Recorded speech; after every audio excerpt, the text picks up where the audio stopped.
What are some of the craziest things people have confessed to at the end of their lives? In this series, I'm sharing some of the craziest ones I found. And I cover all sorts of spooky and true crime stuff, so follow along. So in 2004, Geraldine Kelly was dying of cancer. Her daughter was there by her side, but this was particularly hard on her daughter because her father, Geraldine's husband, had passed away in a motor vehicle accident years prior.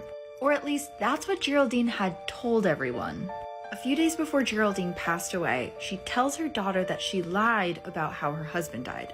He didn't die in an accident. Geraldine had killed him. And not only that, but she was keeping his body in a freezer in a storage unit. So her daughter calls the police right away, and sure enough, he's in an unplugged freezer that was taped shut.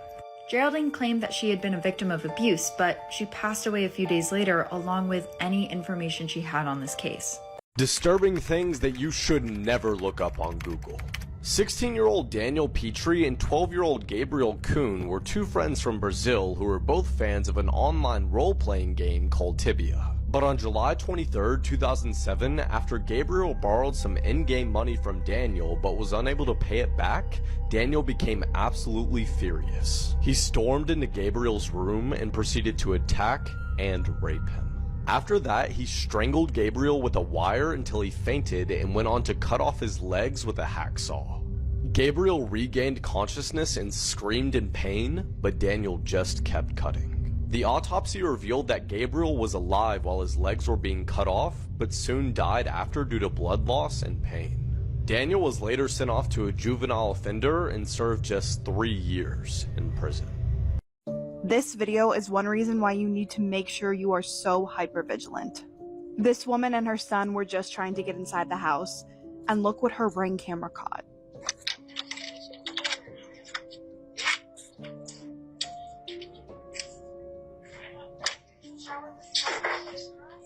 Go shower really fast. I need you to go shower. Please, Daniel. That.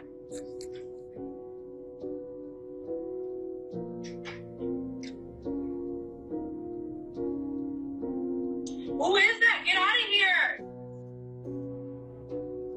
Get out of here! There's a guy outside. Look.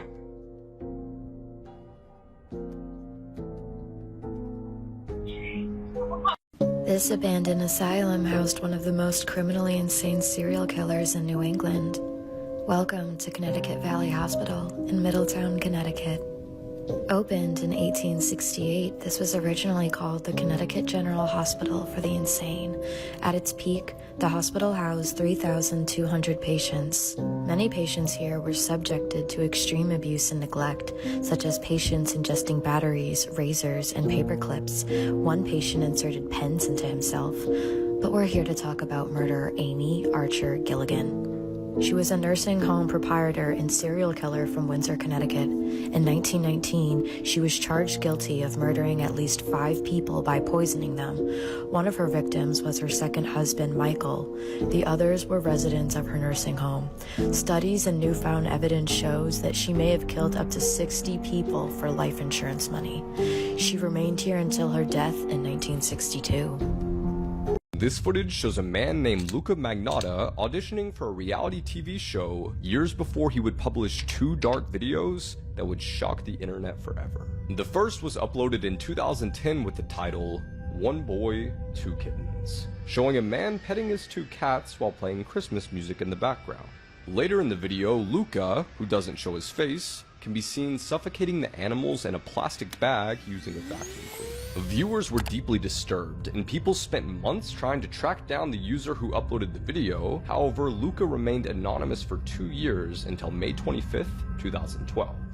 He uploads a second video entitled, One Guy, One Ice Pick. It shows a man bound on a bed, then there's a cut, and the man is now dead. Someone then stabs him with an ice pick and proceeds to dismember the corpse. The victim's body parts are then mailed to local schools and the offices of political parties, with the torso being found in a suitcase. Luca Magnotta is arrested shortly after, and in December 2014, is sentenced to life in prison. This kid fucking jumped off! Oh, bye-bye! Oh, shit! That's it! Hey, the buoy! This is Cameron Robbins. and this was very well the last time that anyone would see him. Cameron Robbins was a student at the University Laboratory School in Baton Rouge, Louisiana. He would be going on a trip with a group of students when he apparently would be dared to jump overboard. And Cameron unfortunately would agree to do this. This dare would take place in the dead of night, so when Cameron jumped overboard and he was swimming in the ocean, he would be out in the pitch black. According to the Royal Bahamas Police Force, this would take place last Wednesday at 9:40 p.m. The Royal Bahamas Police Force would also give a statement stating that the boy willingly jumped off of the ship himself. Robbins had recently graduated from high school, but unfortunately, this story does not have a happy ending. The Coast Guard has officially called off the search for Cameron Robbins. This one dare, this one lapse in judgment, this one jump most likely costed this young man his life. It's a very dark story, and it actually reminds me of another story involving a young man. Here are some facts that you probably didn't know that one day could save your life. If you're buried underneath rubble and are unable to yell for help, grab onto something and tap in intervals of 3. It's more likely that rescuers will notice you because of the unusual pattern. More people are killed by vending machines than shark attacks or plane crashes combined. So if your snack gets stuck, it's not worth it. If you crash into an electrical pole, stay in your car and call 911. It's possible that you downed an electrical wire, meaning the entire area around your car is dangerous. Some women anecdotally reported that breast implants offer protection from knives and sometimes bullets, so scientists at the University of Utah decided to test this. And while they aren't 100% bulletproof, them silicone tatas sure do make an impact. If you're caught in a flash flood, realign your body to where your feet are pointing downstream. This way you'll crash into something with your feet rather than your head. Do not feed honey to a baby under a year old. It could lead to a disease called botulism, and trust me, they do not want that. This doll head from World War II is still alive, but you won't believe the dark reason why. In the 1940s, a Nazi prisoner created a ventriloquist doll called Mr. Fritz. But after the war ended, it was taken back to America, and 79 years later, it was given to a collector named Michael Diamond. Now, while Michael had many disturbing objects in his possession, Mr. Fritz was a little bit different. In September 2019, he noticed that the doll's display cabinet kept opening up every single night. Michael proceeded to set up a GoPro camera, and when he checked the footage, not only was the door opening and closing every night, but the doll's mouth and eyes were moving. And after he saw the video, he locked the display cabinet with metal chains and covered it with a blanket. While some assume that the footage may be edited, others say that the doll is possessed by a demon. This is also the case for this convicted serial killer who tells his psychiatrist that he is possessed by a demon. But things get even creepier when he tells the doctor that he will commit 3 murders of his own. But if you want to hear the rest of the story, check out the movie Nefarious. It just came out in theaters this weekend, and if you guys are a fan of psychological thrillers, you're definitely going to want to check this one out. My skeleton was found because a man offered me candy on Halloween. My name is Axel and I'm 9 years old forever. My life has been marked by a tragic event that has upset my family and friends. I still remember that day, October 31st, 2021. Every year, we looked forward to going to the park to collect as much candy as we could. But on that day, everything went wrong. A man approached me and offered to give me some candy and show me his dog. In my childlike innocence, I agreed to follow him. Little did I know that this man had already been convicted of murder. When he took me home, I realized I'd made a big mistake. He took off my mask and I wanted to scream, but it was too late. This man mistook me for a girl because of my disguise, so he couldn't fulfill his desires. He started putting his hands on my neck. I felt suffocated, helpless, and my body and tears flew away from this horrible place. My family reported me missing and the investigators soon discovered the lifeless body of a little boy. Every year, friends still gather for candy at the park, but I'm no longer there to accompany them. My assailant was sentenced to 30 years in prison, but that didn't bring me back to life.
This case made me terrified to go to the cinema. This is the case of the horror in Screen 9. James Holmes was raised in California. His mum was a nurse and his dad was a scientist. From a young age, he was experiencing night terrors and allegedly actually tried to take his own life when he was just 11 years old. He was apparently obsessed with guns and weapons and had dreamed of becoming a mass murderer. Between May and July 2012, he legally bought 4 guns. Background checks were conducted and he was allowed the weapons. He also bought spike strips, which, if you don't know, pop the tyres of cars if they chase after you. On July the 19th, just hours before tragedy would unfold, James mailed his notebook to his psychiatrist. Inside the notebook, James detailed his plans to kill. The notebook was actually discovered later on undelivered. Just prior to entering a cinema in Aurora, James rang a crisis line to tell them about his plans to kill. However, the call was disconnected after just 9 seconds. At the midnight showing of The Dark Knight Rises, CCTV captures James walking into the cinema. He walks into Screen 9, props open the door, and then walks back out again. Shockingly, he goes to his car and gets guns out and gas canisters. He re-entered the screen at about 12:38 p.m. and set off 2 gas canisters. When he entered Screen 9 again, he immediately opens fire on the audience, instantly killing 10 people. 2 others later died in hospital from their injuries. An additional 70 people were injured. This was an absolutely packed out cinema. James also shot at people as they scrambled to exit the screen. His youngest victim was a 6-year-old girl.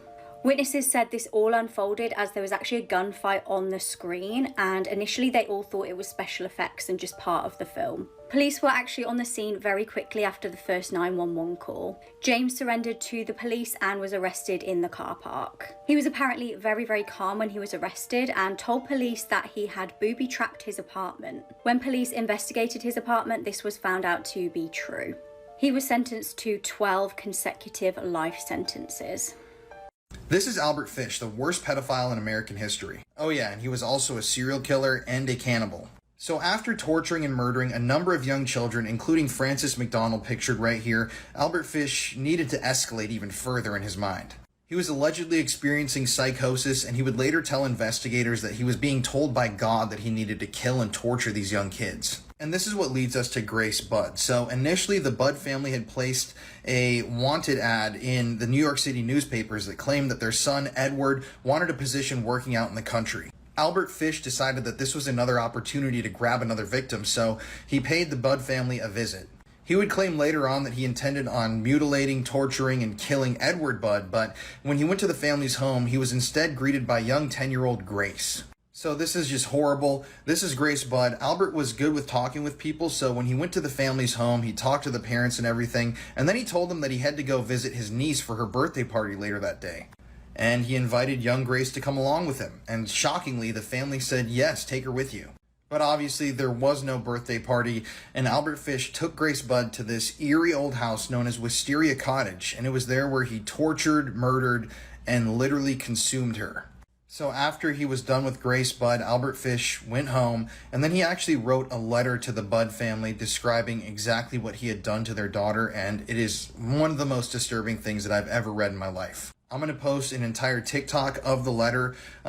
Basically, we did a podcast about this story, and we read the whole letter in its entirety a year or so ago, and let me tell you, it is so disturbing. He talks about consuming the body, exactly how he murdered the young girl. He even talks about a friend that cannibalized young boys in another country earlier in life.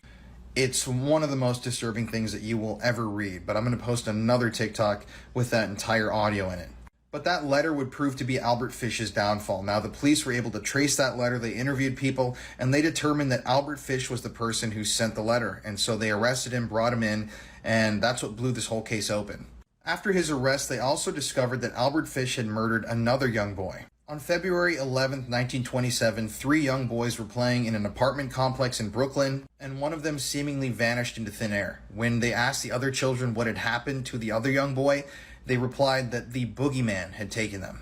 Through investigation, the police were able to determine that Albert Fish was the one that had killed the young boy. And this was the trial of the century. There's so much that I could go into here that I don't have time for. You can listen to our podcast to find out what happened there. But Albert Fish was unrepentant till the very end. He even told investigators after he received the death penalty that frying in the electric chair would be a supreme thrill. I'm not kidding. It's even said that he helped the executioner secure the electrodes onto his own body. So yeah, he was obviously the worst.